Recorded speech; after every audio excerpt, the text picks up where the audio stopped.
जय राधा रमन हरि बोल।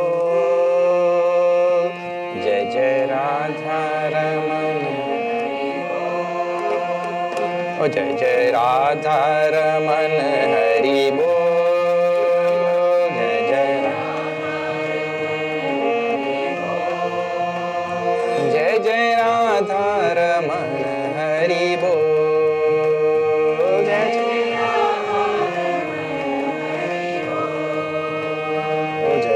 राधा रमन हरि बोल।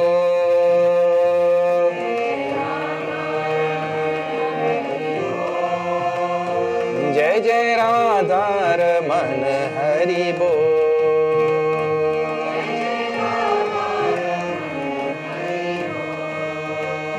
जय जय राधा रमन हरि बोल।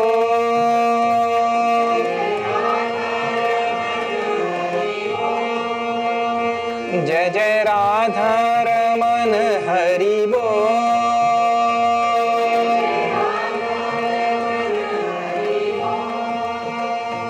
जय जय राधा रमन हरि बोल।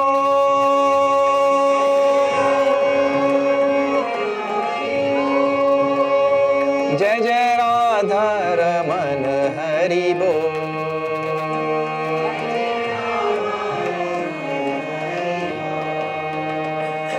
जय राधा रमन हरि बोल।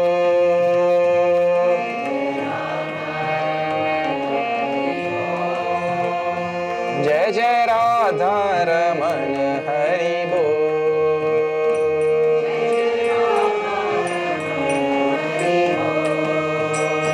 जय जय राधा रमन हरि बोल।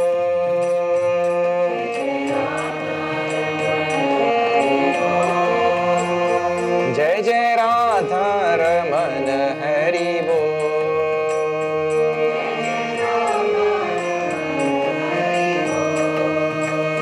ओ जय जय राधा रमन हरि बोल।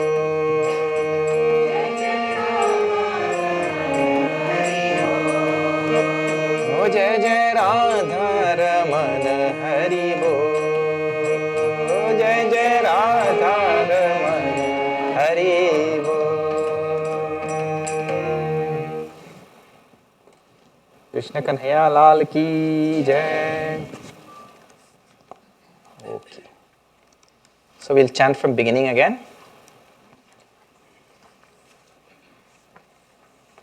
Verse number 1.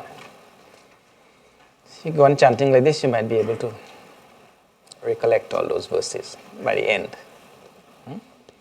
Mano hi dvividham proktam Shuddham cha shuddhameva cha Ashuddham kama sankalpam Shuddham kama vivarjitam Mana eva manushyana Karanam bandha mokshayoho Bandhaya vishayasaktam Muktam nirvishayam smritam Yato nirvishayasyasya Manaso muktirishyate Ato nirvishayam nityam Manakaryam mumukshuna Nirasta vishaya sangam Sanniruddham manohridi Yada yatyatmano bhavam Tada tat paramam padam Tavadeva nirodhavyam Yavad hridi gatam kshayam Etajñānam ca dhyanam ca Shesho nyayascha vistaraha Neva chintyam na chachintyam Na chintyam chintyameva tat Pakshapata vinirmuktam Brahma sampadhyate tada Pakshapata vinirmuktam Brahma sampadhyate tada. In Bhagavad Gita there is a most wonderful little word which is called as sama. You should always remember this word. Bhagavan uses this word in Bhagavad Gita so many times. Sama. Sama means equilibrium, balance. It means equality. And at one point, he describes yoga, all of yoga. Because Gyan yoga, Bhakti yoga, Karma yoga, whatever type of yoga. Yoga in Sanskrit actually means uniting. The human being has become really integrated and united, and he has become one with himself. That is called as yoga, to become one with our self.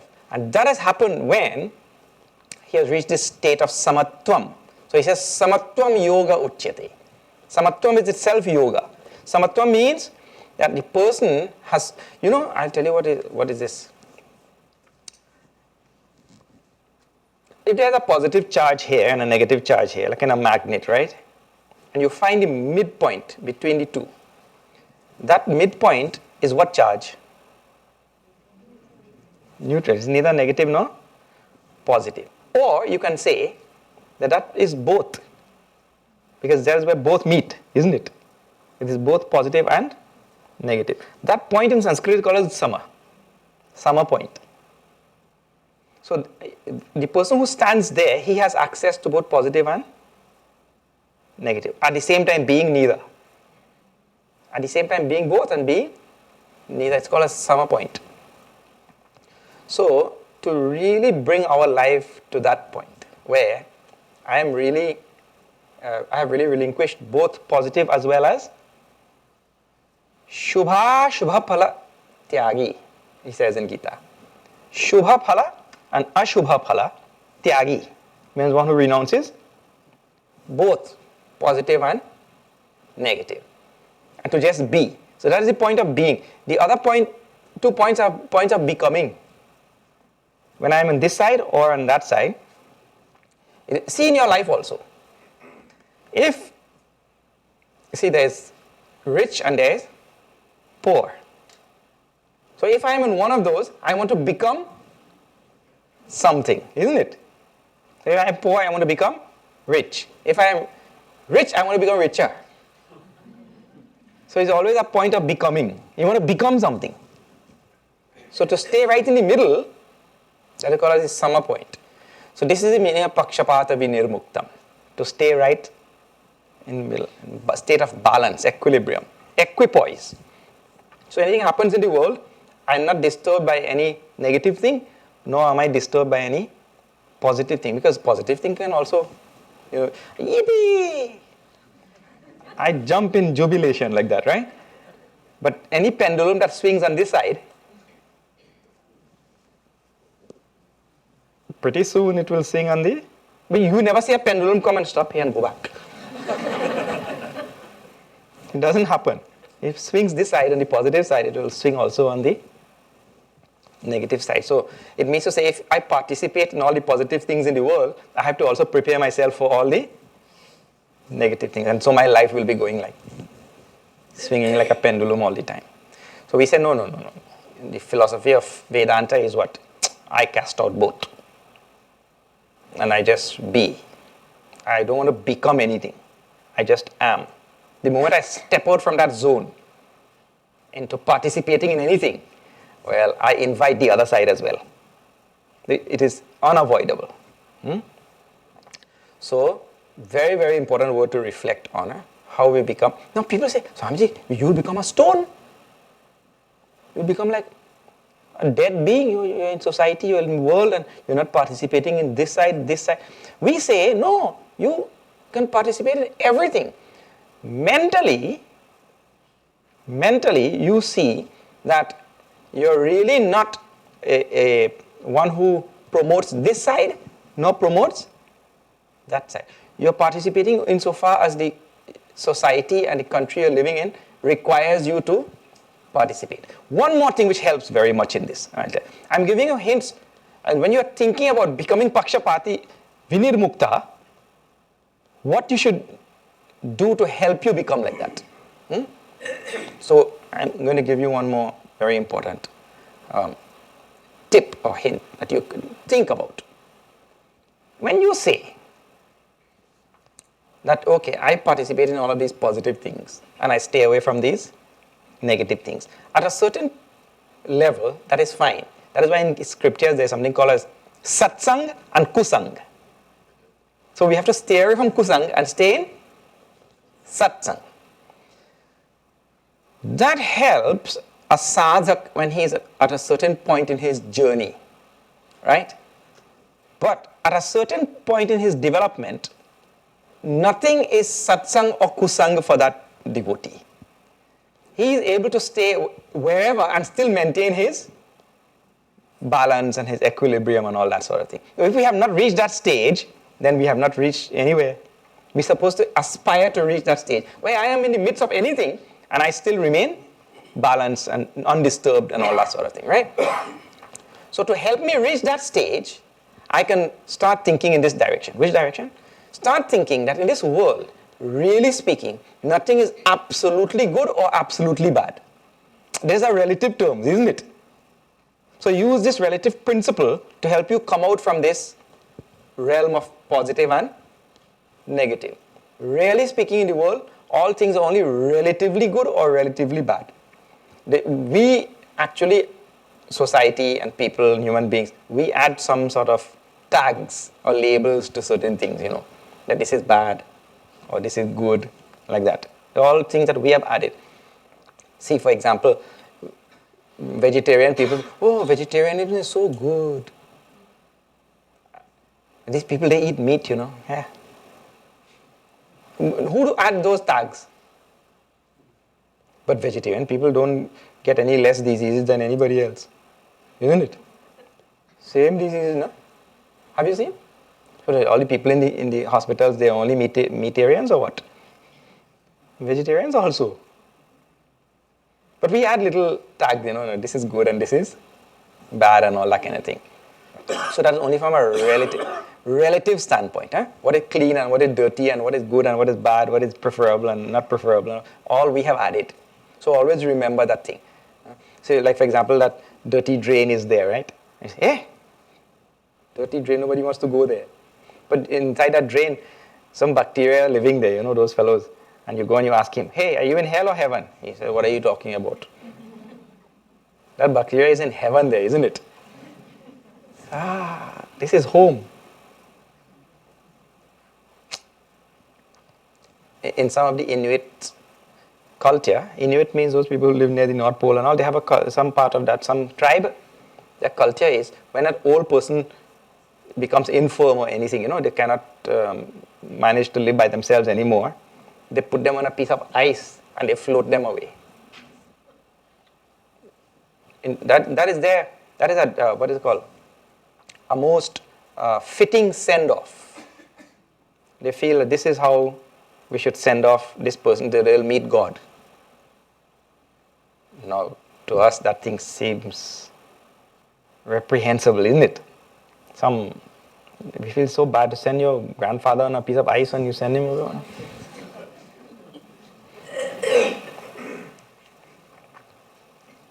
But that is only in our society. This is how we live, and we feel that the good thing is to take care of him and all that. In their society, they feel something else. So it's all relative. So always think about the relative nature of the world. That will help you to really give up all of these ideas of good and bad, right and wrong. So therefore, Bhagavan is giving that hint in 9th chapter. Shubha, Ashubha phala, tyagi. He drops both. So those type of words will help us to spring from one level to another level. So this is one such word. Pakshapata vinirmuktam. To become free from sides, taking sides and all that kind of thing. Always learn to be neutral, learn to be balanced and well poised. So I am able to see both sides and see that values are only added by our eyes. Brahma sampadhyate tada. Then I have reached the state of Brahman. That's why you see the rishis, they were neither Hindus nor Muslims nor Christians nor nothing. Because if a rishi is there and he's reached this stage, I am Hindu, it means he has taken some side. Na? I am this but not that. He realizes I am neither this nor that. So they are not Hindus.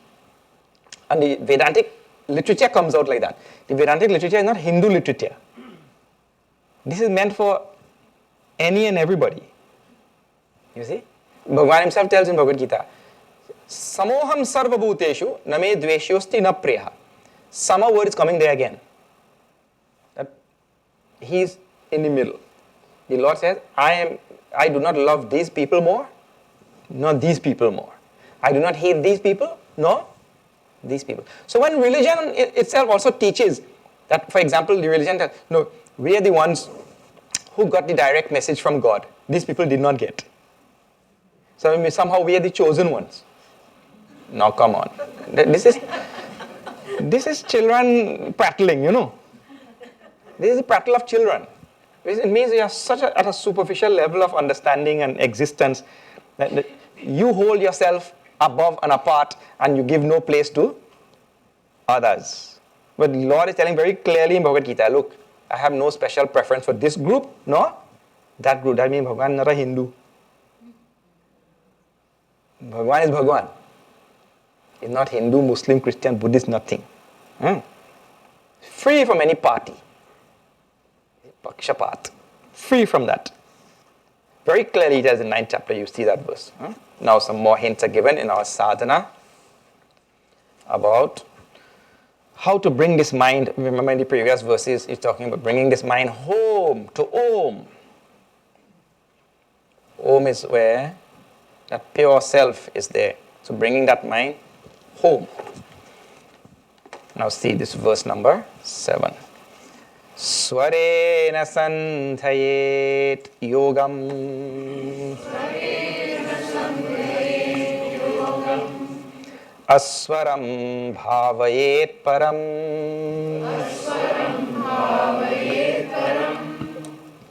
Aswarena anubhavena. Bhavo va bhava ishyate. Swarena sandhayet yogam. Aswaram bhavayet param. Aswarena anubhavena.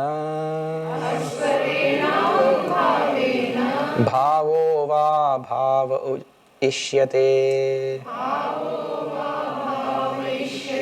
Swarena sandhayet yogam.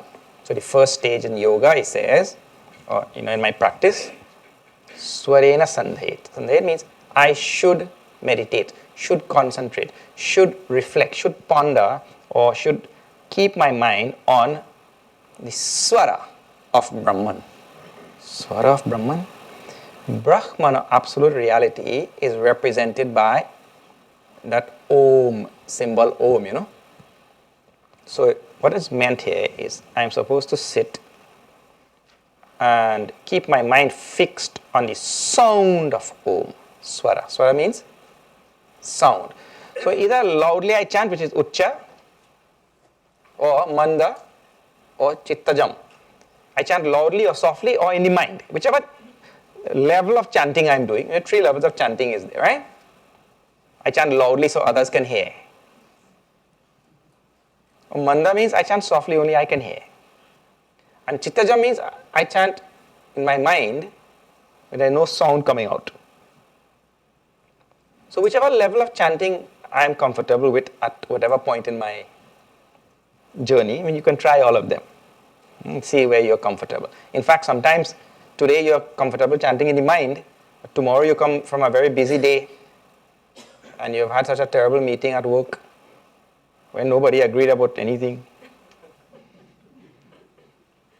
Everybody came there, committee meeting, come eat and tea.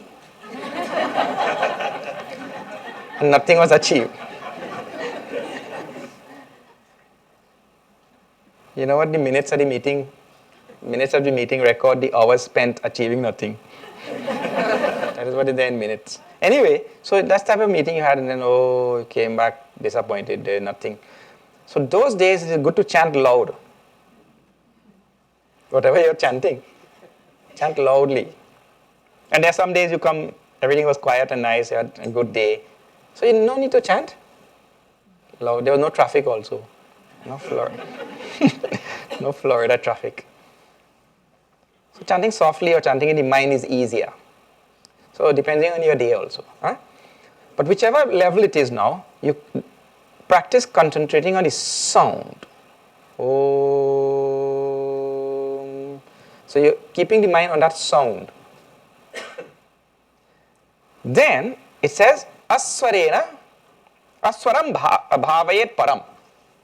So, and after doing that for a little while, you chant the sound and concentrate on the sound for a little while.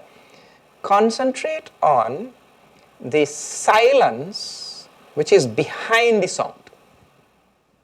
There's a silence behind the sound. Also, there's a silence between two sounds, which is the same silence. The silence which is there between two sounds is the same silence which is there behind the sound. Actually, sounds do not remove silence. Sounds just veil silence. The silence is required constantly for the sound to be produced. Just like the screen is required for the movie to be seen. The movie does not take away the screen. It just veils the screen. The screen is always there behind the movie. In the very same way, sounds veil the silence. The silence is always there behind the sound.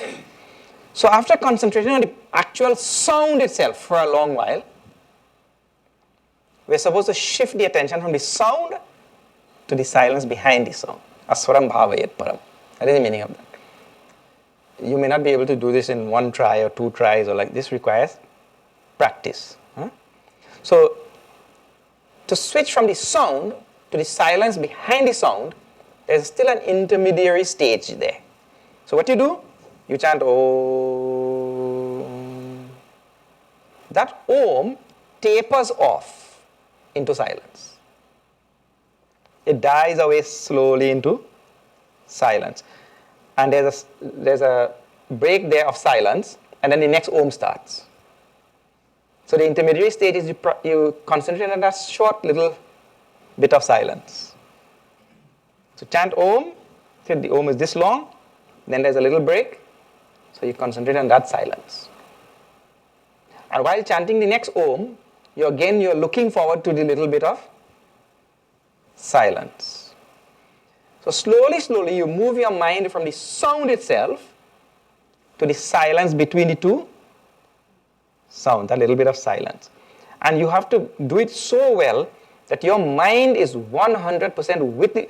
That's why I was telling you, if your mind is with your fingers here, the gross, the mind would have developed a certain amount of proficiency in keeping its attention on what you choose to keep your attention on. So once it develops that proficiency, it is able to concentrate on that Om and follow the Om as it dissipates into silence. So the mind will also be getting that same type of tinge, color. As it is concentrating on the Om, the mind has the color of sound. But the color of sound slowly disappears into silence. So the mind also goes along with it, and it slowly disappears into silence. It gets a taste for, or it gets a joy in that silence. And so it stays there. Now, as it is developing that proficiency or that ability to savor that silence, it wants more and more. And so, at some point, the sound of the Om, the actual sound, will drop away, and one revels in the background silence which was there all the time. of which you were only experiencing a little bit. You see? But this practice has to be done over and over. Chant the Om, concentrate on Om, and look forward to the little silence which is there between the two of them. That silence, they say silence is golden, Then you will really know what is gold. Otherwise we are running after worldly gold, But this silence is golden. So, first start with the Om itself, the actual sound. So, Swarena Sandhayet Yogam. Yoga starts with concentrating on the sound. So, you will notice also, the sadhana is very natural sadhana. Natural sadhana means what? You see your own mind. Your mind actually starts out from the gross and moves to the subtle. That is the natural way in which we develop also. For example, when you're younger, you only know about gross things. And later on, you look away from the gross and you look towards the more subtle things. And your habits and your thoughts and your behavior and all things, they become more and more refined as you. One child was asking me in the camp, Swamiji, when the oil came out from under the earth, the oil said, hello, good morning. So why did the oil say hello, good morning? I said, I don't know why he said. The child said, because that was refined oil.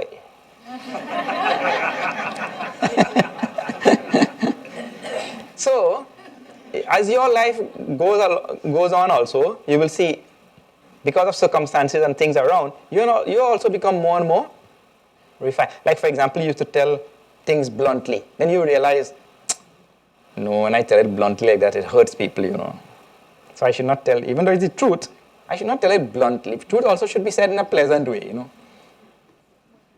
So from that blunt type of expression, you yourself slowly become more refined and you tell it in a nice way. So your life proceeds like that. First gross and blunt, and then more subtle and refined, So the sadhana also proceeds in the very same way. So I concentrate on this very loud sound, but then from there, I watch the sound taper off and disappear into silence. And do you know, you'll discover many wonderful things there. One wonderful thing you will discover is all sounds are contained in silence. The next Om only rises from that same silence. All sounds emerge from silence and they merge into silence. They emerge and merge in silence only. Second thing, so this is one thing you'll realize. Sounds come from silence and they go back into silence. Second thing is, at some point, you will discover that the sound is only a disturbance in silence. Even Om will become a disturbance. Silence alone will remain. You don't want to hear Om also. Because it is, you know what they say? At some point, some place you have read, I'm sure. Please do not say anything unless you can improve on silence. Here, you will not want to chant anything also, because you will realize that you cannot improve on silence. So, but the process starts with making awful sounds. We have to go on making some sound. So the rishis are given the best sound in the universe. A, U, Ma, which contains all sounds in it. So chant the Om, keep the mind concentrated 100% on that Om. Again and again we are seeing how important it is to develop this art of concentration. Concentration is one stage before meditation. Without concentration, all of this thing will not work. Very important. So I should be able to concentrate on that sound, keeping the mind on the sound. People say, Swamiji, look, I'm not there yet. I'm still at the point where I'm struggling with my mind. Because when I sit there, that time only the mind shows its true colors. Have you realized that? When you sit there, the mind shows all its true colors and all the crazy things come in the mind. All the wild things come in the mind. So it means if that is happening, then I still have to practice so many of the preliminary sadhanas. So prior to this now, prior to this sadhana where I'm chanting Om loudly and watching it taper off into silence, if there I'm having a lot of problems, then I still have to go back to one stage prior to that now. What is that stage? You must get a mala. At some point I'm supposed to be able to drop the mala. Rosary. So if here I'm having problem concentrating the mind on that Om, it means somehow I did not do the mala properly. So now get a mala. Sit down there. Bhagavan says, actually this is a very, very important stage in this journey. At some point in your spiritual journey, helping with concentration and all that, you should have a mala. Very important. In 10th chapter he says, Yajnana japa yajñosmi. Doing that japa with mala is greatest yajna you can do. In a yajna, what is there, In a yajna, I am offering things, isn't it? Indraya swaha idanna mama, Agnaya swaha idanna mama, like that, right? I am offering things in a yajna. So he says the greatest yajna you can do is that japa. You take that mala, and the greatest problem of the human being is this wandering mind. That greatest problem I am offering when I do, it means I am giving it up. When I do that japa. That's why it's the greatest yajna. I'm relinquishing that greatest problem of the human being. Otherwise, this mind, in 6th chapter, Arjuna tells Bhagavan, Prabhu, this mind is crazy, wild, uncontrollable. Vayori vasu dushkaram. I could perhaps control a storm, Sandy. But not this mind. See, Sandy is something I could do at least. But I run away from New York.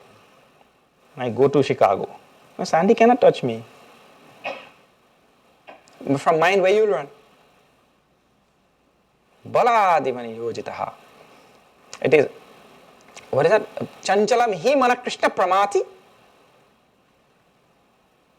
Baladivani yojitaha. Means it is fickle, stubborn, churning, wild, everything. This is mind. So that can be given up, relinquished, offered by doing this japa. So now it is japa, what you do? Hold the beads like this. This finger is not used. You hang the mala here. See, look, these two fingers. Let it hang there. You engage these two fingers. This one will prevent the mala from falling out. After you have hung it here, thumb will prevent it from falling out. And the middle finger will now toll the beads towards your self. This finger is called ego finger, so you don't want to get ego involved. So you leave him out. So you're not using this finger in tolling beads. You leave out ego. See, this is the finger you accuse now. You. So you leave out ego. This is Brahman. Brahman means God.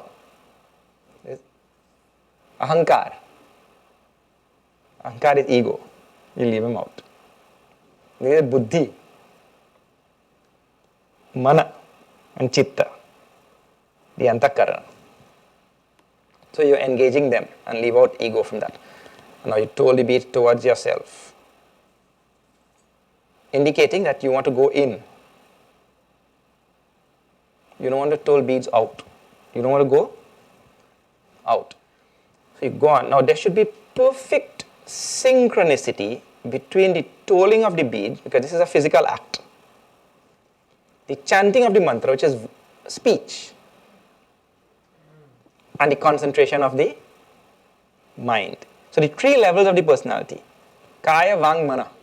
Kaya means body, Vang means speech, and Mana means the mind. So Kaya, Vang, Mana, all three should be perfectly synchronized in the tolling of each bead. So Om Namah Shivaya. Om Namah Shivaya. The mind should not waver to some other thing. So with the practice of this, when we sit now and we chant this Om, the mind will stay put. But this has to be done well. One of the problems in sadhana, people go and do for 1 day or 2 days and they come back and say, Swamiji, nothing happened.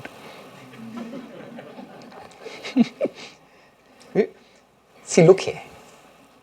You are actually engaging in the most sophisticated act that a human being is capable of doing, which is in pursuit of moksha, liberation, right? Only the human being is capable of this. And this thing, Bahunam Janmanam Ante Jnanaman Mam Prapadyate, Bhagavan says, after many births of this practice, Jnanaman, the one who acquires this knowledge and goes on practicing, after many births, then only he comes on to me. And this person goes and does 2 mala and comes back, nothing happened. It takes lifetime after lifetime after lifetime. That type of thing I'm in pursuit of. And after doing 2 mala, he's already looking for all the results. He's so result-oriented, he wants after 2 malas. It will not happen. This journey is a long journey. It is demanding. See, one of the most demanding things in this world, we know, like for example, getting a PhD. How many years you have to spend there doing research, writing, over and over, getting professors to check it and they tell you rewrite this, rewrite that. And after 7-8 years, you may get, right? And after we get also, that thing is still not worth anything. The society also hasn't. In fact, it may bring negative word. Oh, he has a PhD in that subject. That means he is.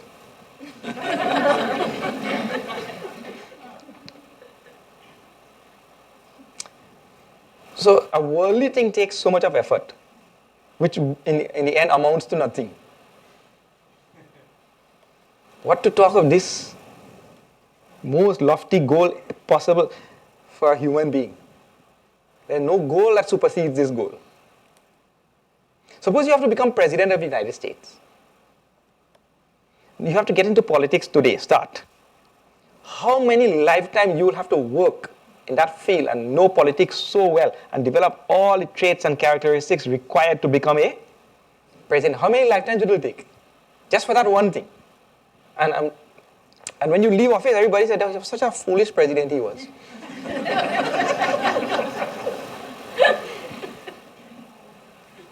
Even now they say about some presidents, isn't it?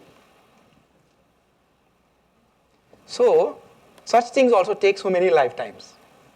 And what to talk about this goal? So, why I'm telling all of this is, develop a patience which knows no end. Develop a resilience and a fortitude and a confidence which knows no end. Take a resolution which is undaunting. Means you should never ever back down from that resolution. This is what is required. Muscles of steel and muscles of iron, nerves of steel. Swami Vivekananda used to say. That type of resolution. Vyavasayatmika buddhi. Strongly resolved. Samshita vrataha. Bhagavan uses such words in Gita, nice words. Vrata. Vrata means a vow. When I take that vow,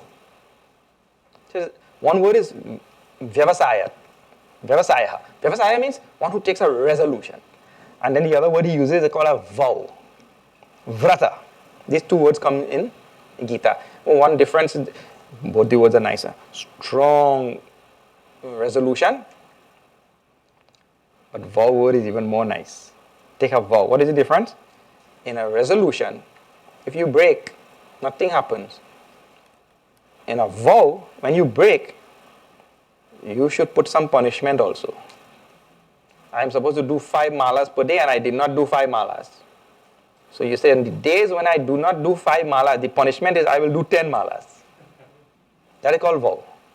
Some condition is there. In a resolution, no condition at all. You just resolve to do that. So, those type of words are there in Gita. Now, this is in the short term, but in the long term, my goal is moksha. I will settle for nothing less. That type of resolution you take and pursue. And you know that this is a long journey and it is demanding, and give what it requires. I'm going to give what it requires. I'm going to exert. And don't go and just do 2 malas and come back and say nothing happened. Like that. Alright. So, the stage where I'm supposed to be able to sit and see that Om so clearly, without the mind wavering and going anywhere, if that stage is not achievable, it means the previous stage I neglected.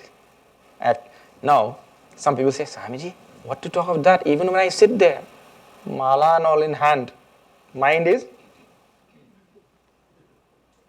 After a long time, he forgot how many malas he did also. Because it becomes mechanical. Have you seen that? It becomes mechanical. So even in that stage, there is nothing.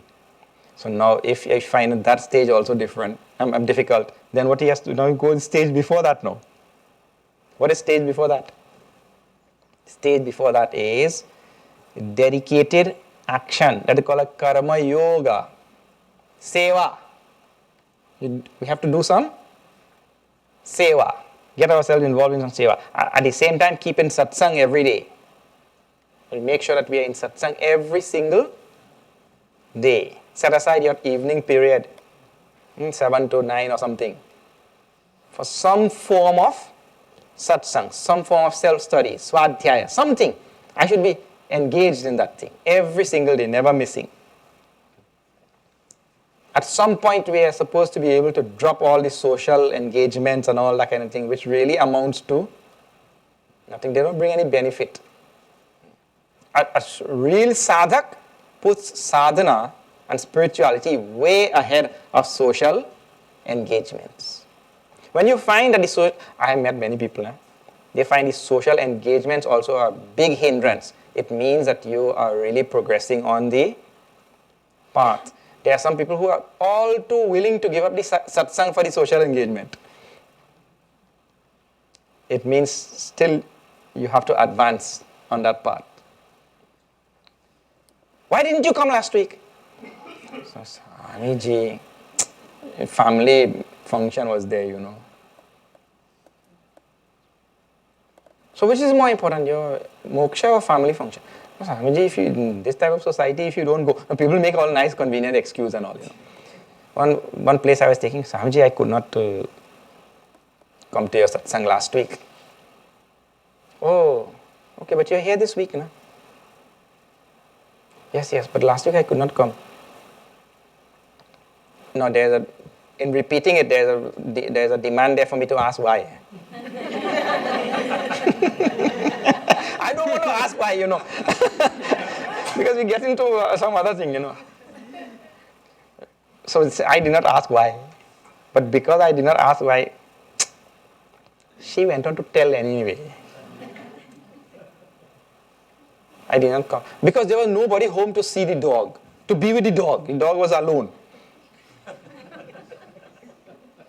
See what excuse? The dog was alone.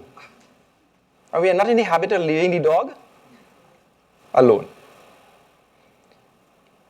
What to talk about dog? I mean, nobody or no social gathering or nothing should be so strong so as to want to pull you away from satsang. So that is how strong it should become. So if you find this stage is not working well, it means you have neglected something in the previous stage. So I have to make sure that I get engaged until you have come to the stage where you are able to really sit down and keep that mind 100% on Om, the sound of Om. And then the Upanishad is now talking from that point to go to the next. It's talking on the other side. So you have to see where you are. So now we follow. Then it says, in the third pada, aswadena anubhavena bhavo va bhava ishyate. By doing that, by following Om, watching it taper off very slowly into silence, and by becoming lodged in silence, then we realize that anything that arises from that silence, anything that comes up from any sound in the form of thoughts, or any such thing that arises from that silence is really but an ephemeral, temporary, passing appearance on silence. And really it cannot improve on silence. It can only veil silence temporarily. So what is real is the silence. What is real is quietude. What is real is absolute peace. Silence, peace, quietude, shanti, all of these things mean same. So that is real. Any thought that arises is only an ephemeral passing phenomena. It has come, it will go. And it is not an improvement on silence. So we'll come to realize that all the things that arise there, abhav, means the word which is used, abhav, means unreal. They have really no real existence. They just come and go. Silence is always there. In fact, right now, if I stop talking and you stop listening, the only thing that remains is silence. If you stop thinking, behind that thinking only is silence. Thinking is noise upon silence. All thinking is noise. All talking is noise. And when you experience this universe also, right now you're seeing me, that seeing is also a noise on silence. Behind the seeing, behind the thinking, behind the talking, behind everything is silence. All the things come and go on silence. So, when we have followed the sadhana like this and we have brought the mind to that state, then we'll come to realize it is all abhav. Means it's all really unreal things that are showing up on silence. They come and go. Like for example, waves really are of no consequence to the ocean. They just come and go, and they do nothing to the ocean really. They just come and go all the time. It is if they are there or they are not there, it's all same to the ocean. So here also thoughts coming in the mind and going, coming out from silence, going, coming out from silence, going back. They're really of no consequence to silence. Silence abounds. In Vivek Chudamani, at one place, Bhagavan Shankaracharya talks about yoga. It means this spiritual path of sadhana, path of spirituality. And he says the first door that I must enter on the path of spirituality is Vang Nirodhakaha. Yogasya Prathama Dwaram. The first door that I must enter is the control of speech. There is where my journey of becoming silent starts. To start becoming more and more silent, even outer speech. Okay, I'll not talk.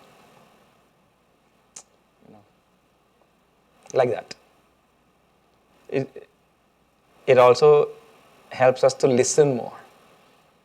That's why we say to the children, when we talk about Lord Ganesh, for instance, his mouth is hidden under that big trunk. And there's one mouth and two ears. One mouth, two ears. So it means speak less and listen more, like that. So for adults also in sadhana, first door is control the speech. So see how many stages I have gone all the way back now. Because here when I sit, I could not see Om. Because my mind was going. So from here, we go back to japa. Japa is not working also because mind is still going. I go back to seva. Even in seva, when I'm doing something, I do some seva, I do this work or that work, and then I go and talk about it. Then I should not talk. Means I control the speech. But there are so many stages before that also. So many things we can do. And there are two types of people in the world, One type, they do seva. The other type, they say wa. Means somebody did something. So that type is there before he does nothing. Some people say there are 3 types of people in the world. What is that? One type, they make things happen. The other type, they watch things happen. And the third type, they ask what happened. So totally unaware, you see? So wait, somewhere you have to start and keep coming now to the stage where you can watch that thing so well. And there are so many practices you can do to help you on that thing. Huh? Okay. Then, when the mind has gone there and merged in that silence, now it describes that state. The state is described in verse number 8. Now see this. Tadeva nishkalam brahma nirvikalpam niranjanam tad brahmahamiti jnatva brahma sampadyate dhruvam tadeva nishkalam brahma nirvikalpam niranjanam tad brahmahamiti jnatva brahma sampadyate dhruvam tadeva nishkalam brahma. That state, having gone to which we come to realize this is Brahman. That state itself, see, quietude, just being, that state itself will call us Brahman. Means when the mind dissolves, the mind stops all of its noises. In fact, one of the definition of mind is noise. So when noises stop, mind stops. So when noises stop, mind stops, what is there? What is left? Quietude. That is Brahman. Tadeva nishkalam brahma nirvikalpam niranjana. It is free from any differences or parts or modifications, and niranjana means taintless. It is spotless, immaculate, that state where no thoughts arise, just pure undifferentiated silence. Niranjanam. See, here, dirt, these are most wonderful things in Vedanta. See, when we use words in Vedanta, it is not this, the Cartesian dichotomy that we use in modern language. The Cartesian dichotomy is things like this. In modern language, the way we live, right? Let me back up a little bit and tell you about this. The way we live and the type of society we are living in, things have been defined or described to us in a very simplistic fashion. So we use words like, for example, papa punya. Right? Papa punya is still more subtle in the Eastern religions. But in the West, sin and merit, or what do you call we have things that we say, these things ought not to be done. They're called sins. You can't do this, you can't do this, you can't do this. But you could do these things. So the world is divided into two, like watertight groups, like. And this is a very simplistic way of living, and people like that because it's very simple. But we say no. In the way we describe things is not that these are watertight compartments and all that kind of thing. It's a kind of continuum. And at a certain level, everything is sin. It means anything that I engage my mind with that takes me away from reality, that is sin, because I'm looking away. So that might be in society, considered to be a very good thing, but it is still taking my mind away. So at a certain level, even that is sin. So we have a sort of continuum in this regard. Not something like this is all sin and this is punya. We don't have that. That is a very simplistic way, childish way of looking at things. So we say no. So here now also, when we say that that state is a state of an immaculate state, without taint, without dirt, without any impurity, any thought that arises from that silence, anything that emerges will be impurity, because we are not improving on what the truth is, you see. That will be an impurity. It may be something very noble also, but still it is an impurity because it has not improved on silence. That is what it means. So that state is taintless, niranjanam, with no taint, no impurity, no such thing. That state is also called nirvikalpam. It is undifferentiated. That is the exact meaning of nirvikalpam. Undifferentiated. What is the meaning of undifferentiated? See, if have you seen some lakes where the water is so still that you see a perfect mirror image of the bank of the lake? Have you seen that? It is so quiet that the mirror image is there of all the trees on the bank and everything. But if a little breeze comes and a little temperature rises, then the water starts making waves, yeah. So that state where it is absolutely silent and there is no wave, that is an undifferentiated state of water. But the moment, there is no vikalpa. But the moment a breeze comes, some vikalpa starts. So in the very same way, the state which is being described here is when the mind goes into that undifferentiated state of absolute quietude. So no thoughts are arising. There is no differentiation in silence. Noise is nothing but differentiated silence. A pot is nothing but differentiated clay. Prior to making the pot, the clay had no real shape or name, or it was just pure clay. But you take it and you superimpose on the clay a shape. And with that shape comes a name. It still remains only clay, but now you have superimposed a name and form on it. So every thought is the same thing produced from silence. You take just like how you take clay and make a pot, you take silence and make a thought. You differentiate silence somehow. The power, of course, that does that is Maya. The power which is used. So you take silence itself and you're making thoughts.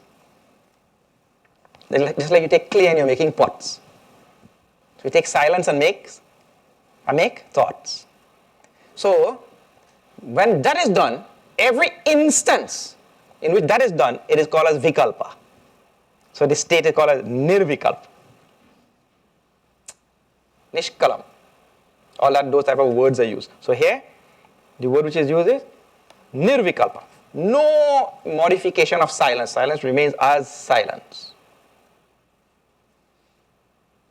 Now that can only happen when the mind itself, which is the agent, the mind is the agent which takes pure silence and weaves them into thoughts, or weaves it into thoughts. Mind is what does that. Just like the potter takes clay and make it into pot. There's some agent has to be there, na? So the agent is mind. Mind weaves silence into thoughts. So that mind, when it is made through the techniques given, made quieter and quieter and quieter and quieter. Mind dissolved. Now there is no agent to make silence into anything, because the agent dissolved. That is called as a nirvikalpa state. No agent is there. Now who will do? You see? So that state is being described as tad brahma ahamiti nyatva. Then that person comes to know, oh, this is the state. This is the state of pure being. Now see, there's in the words, one more thing about Upanishads and Vedanta. Words themselves sometimes, just like this, mind frees, mind binds. Mana eva manushyanam karanam bandha moksha. Mind frees, mind binds. Here also words free and words can also bind. So when we say the mind has merged into that state, there's absolute quietude, there is no vikalpa, It is nirvikalpa, means no thoughts are coming up, no modification of silence into thoughts, all are ceased. Now there cannot be anybody to say also, oh, so this is the state. Aha, I have reached. If that has happened, then means thoughts have again come, isn't it? So there's nobody left there to say any such thing. So the words which are given here, you have to be very careful. That Brahma aham asmi jnatva, having known that I am that Brahman. It means to say, just prior to going into that state, one may have these type of thoughts. That this is the state which I am. Suppose over there you see light at the end of the tunnel, right? From here itself you can tell, oh, there is light there at the end of the tunnel. But once you reach there, you cannot say there is light there, because you will already be in the light. That statement you cannot make, oh, there is light there. You will be bathed by that light. So in this case also, while nearing there, oh, so this state, the mind is becoming quieter and quieter. There seems to be some state I am slipping into. But once you slip into this state, just like going to sleep. After falling asleep, can you say now, oh, I am asleep, thank God? You can't say, no? So somebody who is sitting beside you and awake, they can perhaps say, oh, he has gone into sleep. He's having sound sleep. Why? Because sound is coming. You can say that over that person, but he cannot say anything. Huh? When Guru was asking, two disciples came to live with the Guru. So the first night, after the first night, the Guru asked, so did you all have sound sleep? That one disciple said, Guruji, what to tell you? He had the sleep and I had the sound. Because whole night he was snoring only. So, the person who has gone to sleep cannot say anything. So here also, the person who has slipped into that state of absolute quietude, which is nirvikalpa, niranjanam, that person really cannot say, aham brahmasmi. He can. This statement is just prior to that thing happening. He may remind himself that I am that Brahman. And if he really realizes what he is saying, he will slip into that state. So, yaj jnatva, that means having known that, he slips into that state. After that, there is nobody to say anything. Brahma sampadhyate dhruvam. And that's last phrase actually captures this very well. Brahma sampadhyate dhruvam means Brahman alone obtains. Thereafter, Brahman alone obtains. Nothing else obtains. Because the mind that was weaving thoughts out of silence, that mind dissolves. So then what obtains after that? Brahman, quietude, self, being. This is the idea. So far it's still only a description of what will obtain. Still the practice is in our hands. We still have the duty to practice this whole thing, you see. The state is being described, the state that will obtain.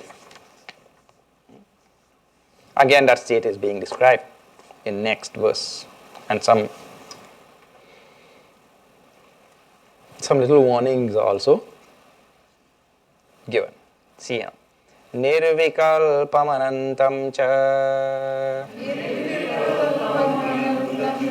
hetu drishtantavarjitam aprameyamanadim cha yajñātva muchyate buddhaha nirvikalpamanantam cha hetu drishtantavarjitam aprameyamanadim cha yajñātva muchyate buddhaha nirvikalpam anantam. That state is called as a state which is nirvikalpa. Again, the same word is coming, and it is now described as ananta. Ananta means without end. In the state of quietude, whatever has no end also has no beginning. You cannot have something without end but has a beginning. That will be the end then. It starts here, but goes on this side indefinitely. If it goes on indefinitely this side, then it will go all the way around and come back here also, because it's indefinite, no? Then where is it? Where is the end? So no end, no. Anything without end has no beginning also, both. So anantam, endless, that means it is beginningless also, it is state. Silent, if you give a little bit of thought to this, you will see that it cannot but be like this. That Brahman cannot have a beginning or an end. Reality cannot have a beginning or an end. Silence cannot have a beginning or an end. Now, if I stop speaking like this, now there's a silence which obtains, right? When I stop speaking. When did that silence start? And before I started speaking, that silence was there. When I was speaking, that silence was veiled. It was there, but just veiled. And when I stopped speaking, the silence is still there. When did that silence begin? That has always been there. And I may come and go, but silence will always be. Yeah, I may talk sometimes, not talk sometimes, but silence will still always be there. So that silence is called as ananta, endless, beginningless. Always there. Things may come and go in the world, thoughts may come and go, but silence doesn't come or go. Silence is always there. And it is nirvikalpam, that word we just saw, hetu drishtanta varjitam. It is without any logic or comparison. Aprameyam. No logic and comparison. Aprameyam means literally cannot be measured in any way. You cannot measure or decipher that reality in any way. So it is called as aprameyam. That word comes from ma. Ma means to measure. You cannot really demarcate Brahman in any way to say, okay, it stretches from here to here, or it falls within these parameters. You can't put any parameters. And it is hetu drishtanta varjitam, beyond any logical comparison. You cannot find anything in the world, and this is one of the most wonderful things, and fittingly so also. If you could have found a comparison for Brahman, you would have been in some trouble. Isn't it? Because you will have two of the same things. One will limit the other. So you cannot, thank God you cannot find any comparison for Brahman. There is no, you cannot say Brahman is like this or Brahman is like that. You may give an approximate comparison. What we will call approximate in our language, limited language. But it will fall way short of Brahman. Therefore, the Upanishads resort to another technique. What is that? Naiti. Naiti. Naiti. It means neti, neti. Brahman is not like this. Not like this. Not. So you go and say, Swamiji, you are telling Brahman is not like this, not like this. Tell what it is like now. Instead of telling what it is not like, tell what it is like. We say, no, we can't tell. Because anything I tell you, I will be telling a lie. Because Brahman is like this. It has to be a lie only. So better say, it is not like this, not like this, not like this. And what is it like? Well, you have to go in and find out for yourself. But there is a problem with that also. What is the problem? Once you go in, you will dissolve. So when you dissolve, there is nobody to say, aha, I have found out what it is like. Because you have dissolved. Like Ramakrishna Paramahamsa's salt doll. Says the salt doll wanted to find out the depth of the ocean. So the Mahatma told, well, if you want to find out, you have to dive into the ocean. How you will find out? Dive in. So the salt doll dived into the ocean. Then what happened? Dissolved. Now, who is there to ask, how deep is the ocean? Nobody left. So that is the problem with finding out what Brahman is. If we want to find out, we have to dive in. If we dive in, we don't come back. Then nobody found out anything. If we could have found out and come back, that would have been. Now, there is one little thing there. That is called a Jivan Mukti. Now, because I know this question will arise in your mind. We say there are people who find out, they have realized, yet they are here and they are telling us about that reality. They have discovered the reality and they are telling us about that reality. So we say, no. That Jivan Mukta, the one who you are calling a Jivan, one who has discovered the reality, really there is no individual ego that is left there that is telling about reality. In a Jivan Mukta, it is Ishvara who is functioning through that body, mind and intellect. So what you are actually hearing is the voice of Ishvara. There is no individual left in that body who is telling this thing. It is Ishvara himself who is telling. That person. Therefore, the Upanishad says, if a person says, I am a Jivan Mukta, he is not telling truth. Nobody could come and say, I am a, because there is an I who is left there who is saying it, isn't it? So if there is an I who is left there, then it is not true. That is Jivan Mukta. So the Kena Upanishad tells, no. If he says, I know, that means he doesn't know. Because some I is there who is telling, I know. So if that person is a Jivan Mukta, there is nobody there left to say, I know. So then who is speaking? Ishvara is functioning through that equipment. So how to know the truth? Dive into the truth and don't come back. So we call it, we say, Brahma Janati Brahmeva Bhavati.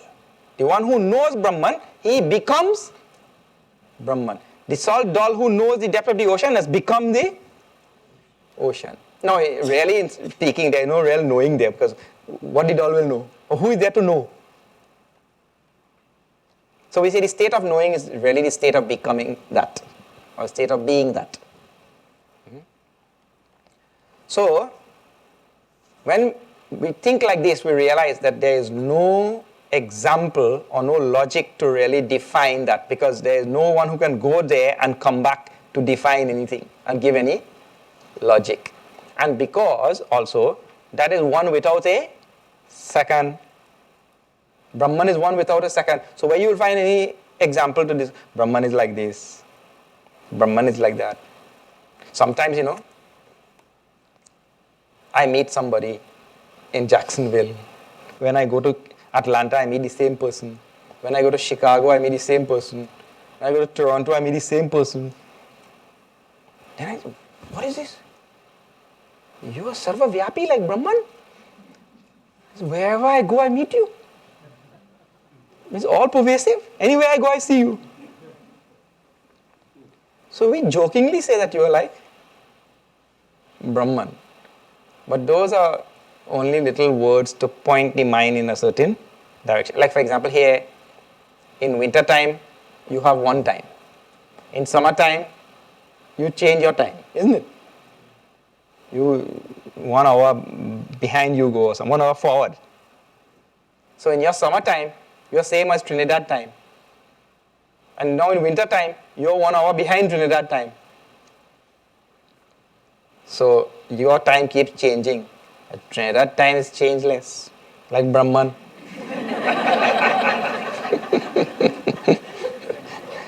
Your time is Prakriti time. So when we use those examples and all, just the words are used to point the mind in a certain direction. But the examples themselves fall way below. They cannot describe Brahman.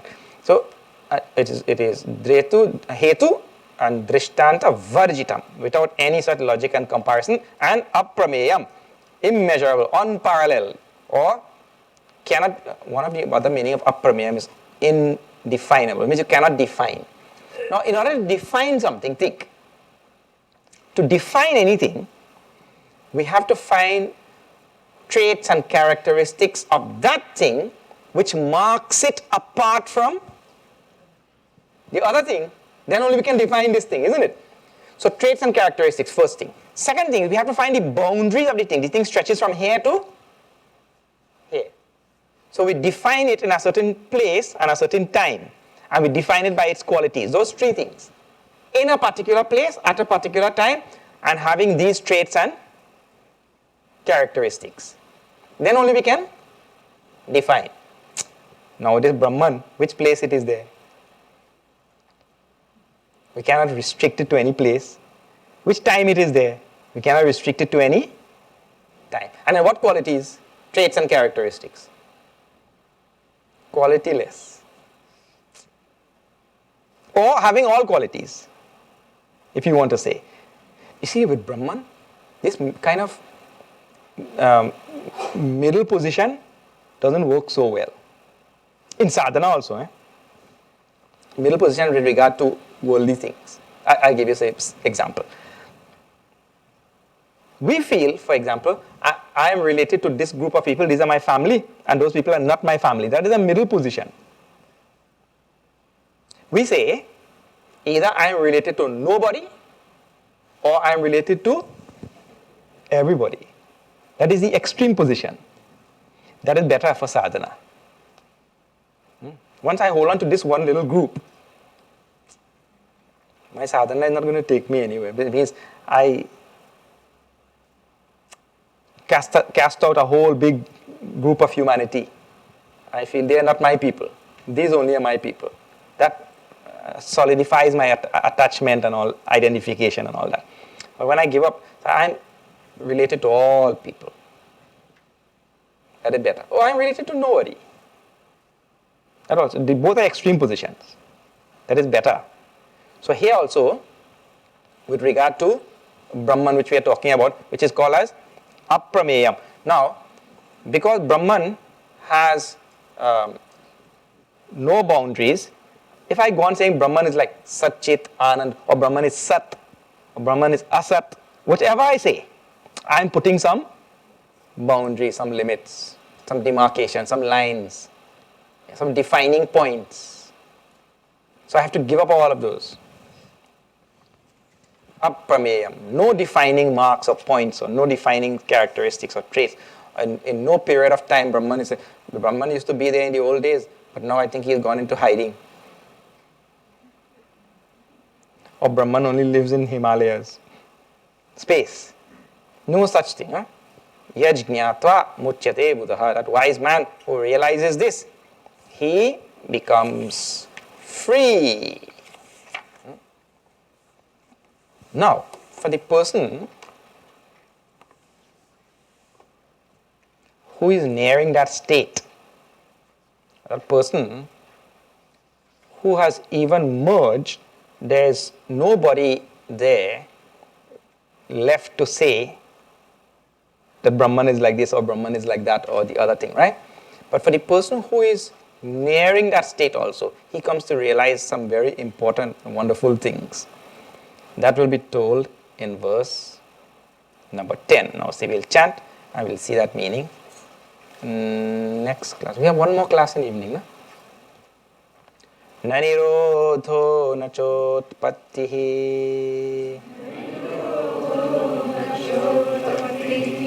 na baddho na cha sadhakaha na mumukshur na vai muktaha ityesha paramarthata na nirodho na chotpattihi na baddho na cha sadhakaha na mumukshur na vai muktaha ityesha paramarthatha. by sheer logic, by sheer logic, for the sadhak who is really studied this thing well, he'll come to realize, nanirodhaha, there is no real dissolution or no real control. Because what you have is a being that is already free who is trying to free himself. So, how can you do anything to free something which is already free? You see? But this happens, this type of understanding comes later on in sadhana. Okay, I'll leave that there, we'll see this. I don't know what the time is, but whatever the time. Next class. 5 o'clock, huh? 5 o'clock. You'll see that in 5 o'clock class.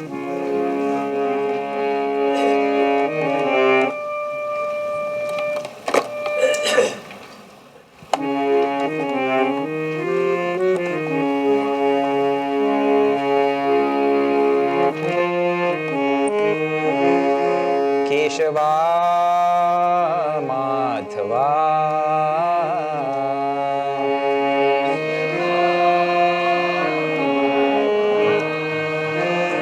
Keshava Madhava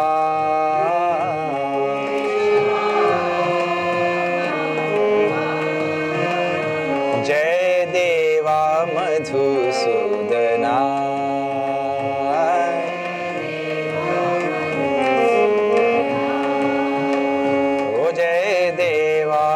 Madhusudana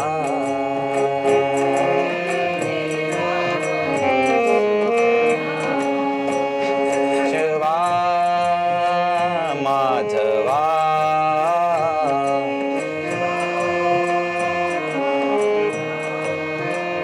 Keshava Madhava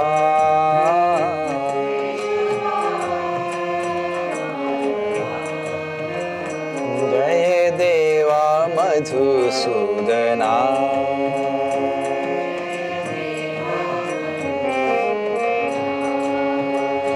Jai Deva Madhusudana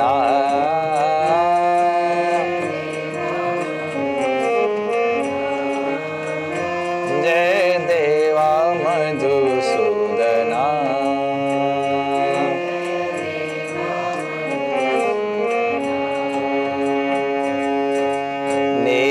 कमलधर अतीव मनोहर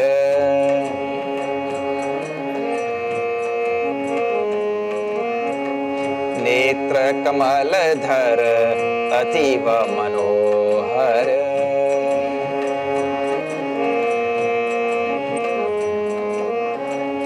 अंतर्यामी प्रभु परमेश्वर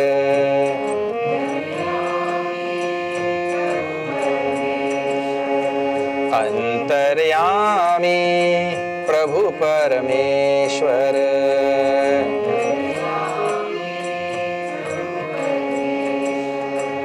माया मानुष वेश लीलाधर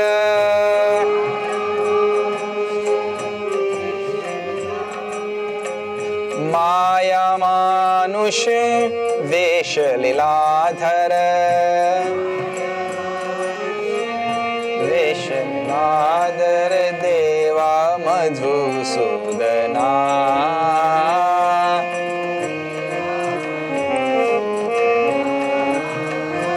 जय देवा मधुसूदना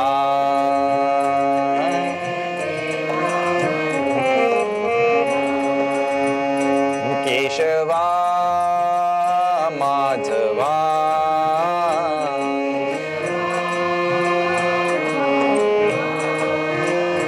केशवा माधवा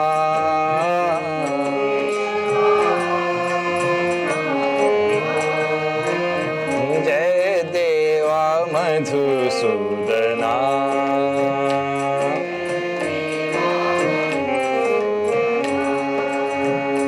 जय गोपी मधुसूदना जय Happy Madhusudana. Om Purnamada Purnamidam Purnat Purnamudachyate Purnasya Purnamadai Purnameva Vashishyate. Om Shanti Shanti Shanti. Hari Om Shri Gurubhyo Namaha. Hari Om.